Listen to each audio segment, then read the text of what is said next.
ta bayan ƙasa muna roƙon Allah ya ba mu kwancin gatan darajar da Allah ya yi lada gaban iyayen wani mata domin gabatar da takaitaccen bayani game da abin da ya shafe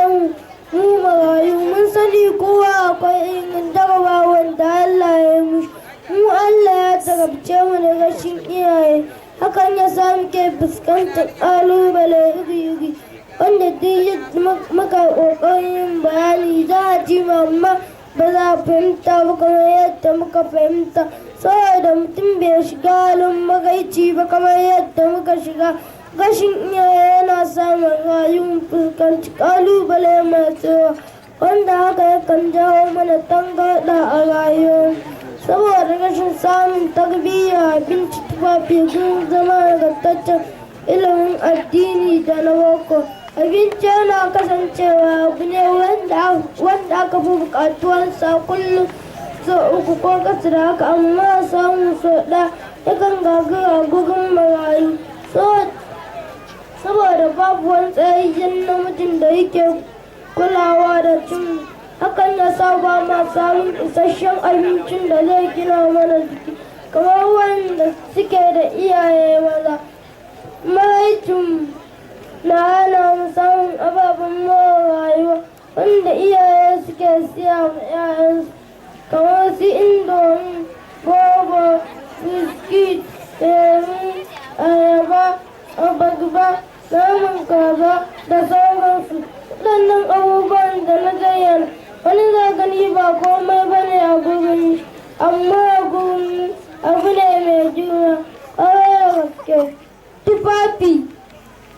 tufafi ya kan yanke mara rayuwa ya kasance yana sa kaya a gagu saboda rashin hali hakan ya sa muke sanya tufafi wanda ya samu ba wanda ranmu yake so a wajen bikin sallah ko abin da ya danganta ka gida wajen kwana yakan gaga a gurin marayu saboda wasu sun gaji gidaje amma za ka samu babu da wasu suna zuba ruwa wasu kwanuka ya daga wasu kuwa iyayen siga sun ba sa gidan haya ba sa iya biya saboda rashin mataimaka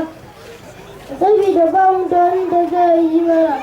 hakan yakan sa mana rayuwa a cikin kunci da rashin walwala ya Allah ka ƙara mana mu rayuwa kuri da yawan masu kula da mu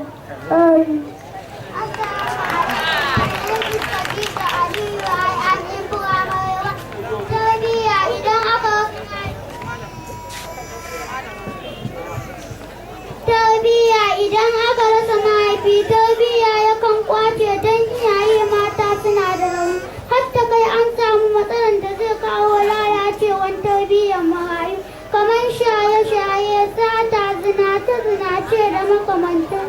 saboda rashin uba wanda yake taimakawa wajen tarbiyya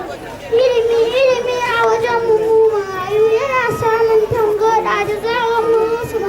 domin hidimar karatun mu da rauniyar mu yana gun uba ne uwa taimakawa kawai take idan ta wasu mataimaki to za a samu matsalar da zai kawo rushewar rayuwar waɗannan na daga cikin dalilan da ya sa marayu muke buƙatar samun nagartaccen ilimi domin mu taimaki kanmu iyayenmu mata da sauran al'umma gabaki da ƙarshe muna fatan alkhairi ga masu bada gudunmawa domin tafiyar da wannan makaranta cikakkiyar godiya ga shugaban makaranta darakto malam usman yaya idris da sauran malamanmu Allah ka bani ikon taimakawa amin